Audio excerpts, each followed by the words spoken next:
শুভ সকাল। আবার আমি সায়ন্তন আমাদের ইনস্টিটিউট থেকে চলে এসেছি। আমরা আজকে ওটি টেকনিশিয়ানের কিছু গুরুত্বপূর্ণ অল্প অল্প বিষয়, ছোটো ছোটো বিষয়গুলো আলোচনা করছি। তো আমি একটু আগে আলোচনা করলাম আমাদের ফার্স্ট পার্টে যে একটা ওটি টেকনিশিয়ানের কাজটা কী, ভূমিকাটা কী, তো সেটা আমরা আলোচনা করলাম। সেকেন্ডে আমরা আলোচনা করব এই যে ওটি অপারেশান বা সার্জারি, অ্যাকচুয়ালি সার্জারির ডিসঅ্যাডভান্টেজ কিছু আছে। তো আমাদের এখন যেটা আলোচনার বক্তব্য সেটা হচ্ছে যে সার্জারির কী কী ডিসঅ্যাডভান্টেজ থাকতে পারে। So now the topics is disadvantages, that is the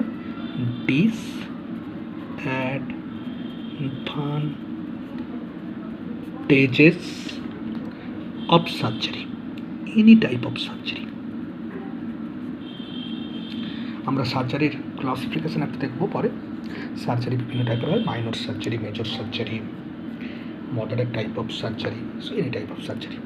না, ডিসঅ্যাডভান্টেজের মধ্যে সবথেকে যেটা মোস্ট ইম্পর্ট্যান্ট ডিসঅ্যাডভান্টেজ সেটা হচ্ছে হেমোরেজ।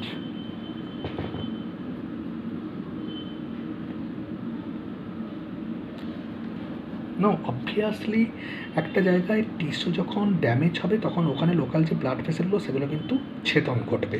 তো অবভিয়াসলি যখন ছেদন ঘটছে তখন অবভিয়াসলি সেখান থেকে কিন্তু ব্লিডিং হবে। সো অ্যাকচুয়ালি ব্লিডিং তোমার লোকাল ক্যাপিলারি থেকে ব্লিডিং হয়, ভেন থেকে ব্লিডিং হয়, আর্টারি থেকে ব্লিডিং হয়। ব্লিডিংগুলো প্রপারলি চিনতে হবে। এই প্রপার ব্লিডিংগুলোর কিন্তু একটা নির্দিষ্ট বৈশিষ্ট্য আছে। তো নর্মালি ক্যাপিলারি ব্লিডিংগুলো আমরা নিয়ে মাথা কামাই না, বাট মেজর মেজর আর্টারি বা মেজর মেজর ভেন কিন্তু ড্যামেজ করা যাবে না। তার মানে বেসিক্যালি আমাদের সার্জারিতে ব্লাডটাকে যতটা সম্ভব কম লস হতে দিতে হবে, মানে হেমোরেজকে মিনিমাইজেশান করতে হবে। কারণ হেমোরেজ যদি বেশি হয় তাহলে কিন্তু তোমাকে কিন্তু ব্লাডের অভাব ঘটবে এবং তখন কিন্তু তোমাকে ব্লাড কিন্তু ট্রান্সফিউজ বা বাইরে থেকে ব্লাড দিতে হতে পারে। বাইরে থেকে ব্লাড দিতে গেলে সেখানে কিন্তু একটা ইনফেকশান ছড়িয়ে যেতে পারে, সেখানে বিভিন্ন ট্রান্সফিউশন রিয়াকশান হতে পারে, তার ফলে কিন্তু ব্লাড না দেওয়াই প্রয়োজন। তো তার ফলে আমায় কী করতে হবে না, ব্লাডটা যাতে কম বেরায়, তার মানে ব্লাড লেস সার্জারি আমরা বলতে পারি না, বাট লিস্ট ব্লাডি সার্জারি, মানে ব্লাড কম যুক্ত সার্জারি।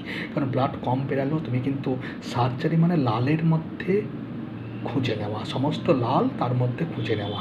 তো তারপরে যত কম লাল হবে তারপরে তুমি সহজে আইডেন্টিফাই করতে পারবে সব কিছু জিনিস। তার ফলে তোমার দেখতে সুবিধা হবে, বুঝতে সুবিধা হবে, ধরতে সুবিধা হবে, তো ম্যানেজ করতে সুবিধা হবে টিস্যুকে। তো সেক্ষেত্রে কিন্তু ব্লাড লেস সার্জারি কিন্তু মোস্ট ইম্পর্ট্যান্ট। তার মানে সার্জারির সবথেকে মোস্ট ইম্পর্ট্যান্ট ডিসঅ্যাডভান্টেজটা যেটা সেটা হচ্ছে haemorrhage. Second disadvantage infection. Normally একে আমরা বলি surgical site infection or SSI. What is surgical site infection? Normally আমাদের সার্জারি একদম 100% স্টিরাইল বলে কোনো কিছু কথা হয় না। তার ফলে কিন্তু ইনফেকশানের চান্স কিন্তু প্রবল থেকে যায়। এবং যারা বিশেষ করে ইমিউনো সাপ্রেশন পেশেন্ট, যাদের অর্গান ট্রান্সপ্লান্ট হয়েছে, যাদের ইমিউনো সাপ্রেশন ড্রাগস নেন লাইক মিথোক্সিক্রেট বা আদার যে সমস্ত সাইক্লোস্পোরিন জাতীয় ড্রাগস যারা নেন, যারা ক্যান্সারের কেমোথেরাপি নেন, যাদের বেসিক্যালি তোমার লিউকেমিয়া বা ব্লাড ক্যান্সার জাতীয় কোনো রকমভাবে সমস্যা রয়েছে, বা যাদের ডায়াবেটিস রয়েছে, যারা অ্যালকোহল বেশি করে নেন, বা যারা বেসিক্যালি দুটো এক্সট্রিম এজ, তার মানে শিশুদের আর বড়দের দুটো ক্ষেত্রেই কিন্তু তোমার ইনফেকশান রেট কিন্তু প্রবল। এবং বেশিক্ষণ সার্জারি যদি চলে, যেগুলো মেজর সার্জারি বা লেন্দি সার্জারি, সেখানে যেমন হেমোরেজ বেশি হবে সেখানে ইনফেকশান রেটও বেশি বাড়বে। নম্বর 3 হচ্ছে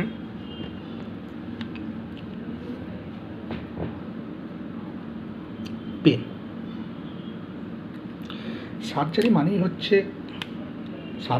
হচ্ছে নার্ভকে ড্যামেজ, টিস্যু রিয়াকশান। তার ফলে কিন্তু সেখানে পেন মেটেরিয়ালস তৈরি হবে, প্রস্টাগ্ল্যান্ডিন, এবং নার্ভ ড্যামেজে পেন হতে পারে, নট মানে টিস্যু ড্যামেজে পেন হতে পারে। তো তার ফলে কিন্তু পেন খুব ইম্পর্টেন্ট। তার ফলে সার্জারিতে একটা অন্যতম পদক্ষেপ হচ্ছে good pen management, Intra operative and post operative. Intra operative মানে সার্জারি চলার সময় অ্যানাস্থেসিয়া দিয়ে, আর পোস্ট অপারেটিভ পেন ম্যানেজমেন্ট কিন্তু মোস্ট ইম্পর্ট্যান্ট। নম্বর 4 যেটা হচ্ছে সেটা হচ্ছে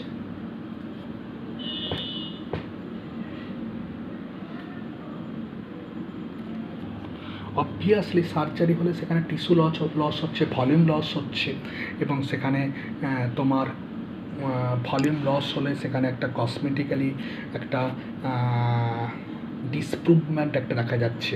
সো তারপর টিস্যু লস, এবং টিস্যু লসের ফলে কিন্তু সেখানে কিছু রিয়াকশান হতে পারে, ইনফ্লামেটরি রিয়াকশান হতে পারে, এবং ইনফ্লামেটরি রিয়াকশানের ফলে যেমন পেন হয় তেমন কিন্তু টেম্পারেচার বাড়তে পারে। তাহলে পোস্ট অপারেটিভ টেম্পারেচার আসা কিন্তু খুব কমন, বা অ্যানাস্থেসিয়া রিলেটেড ভমিটিং হওয়া কিন্তু কমন, বা পোস্ট অপারেটিভ টিস্যু রিয়াকশানগুলো কিন্তু খুব ইম্পর্ট্যান্ট।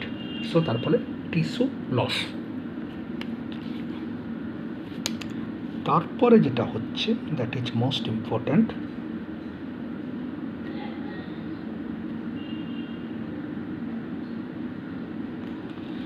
Scar formation.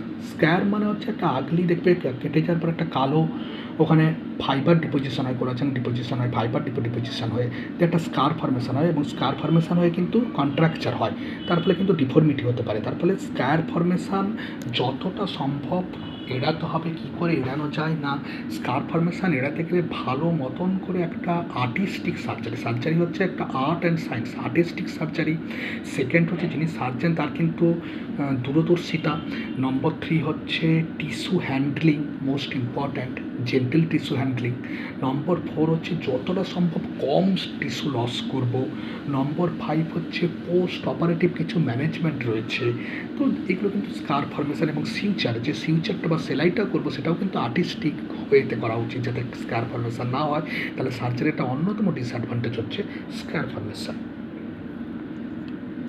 সার্জারির আর ডিসঅ্যাডভান্টেজ কী হতে পারে,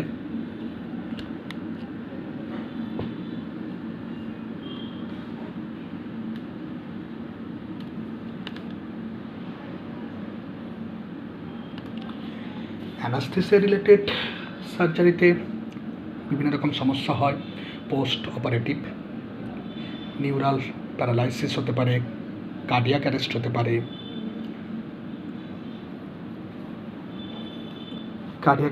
পারে, কোমা চলে যেতে পারে পেশেন্ট। তো অ্যানাস্থেসিয়া রিলেটেড সমস্যা থাকতেই পারে। তারপর কি হতে পারে,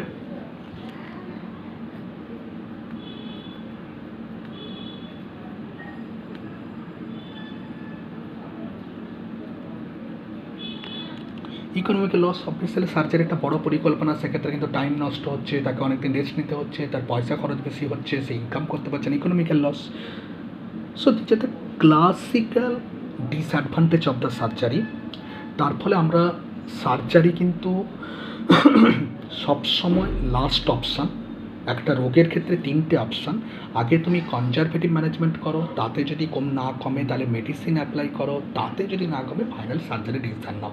সো তার ফলে কিন্তু surgery should be the last option. তার ফলে ম্যাক্সিমাম মানুষের সার্জারিটা অ্যাভয়েড করে যায়, যদি until or unless it is absolutely indicated. আর আশা করি সার্জারির ডিসঅ্যাডভান্টেজগুলো আমি বোঝাতে পারলাম। যদি ভালো লেগে থাকে তাহলে কিন্তু লাইক করো, কমেন্ট করো, শেয়ার করো। Thank you very much. আবার আসছি নেক্সট।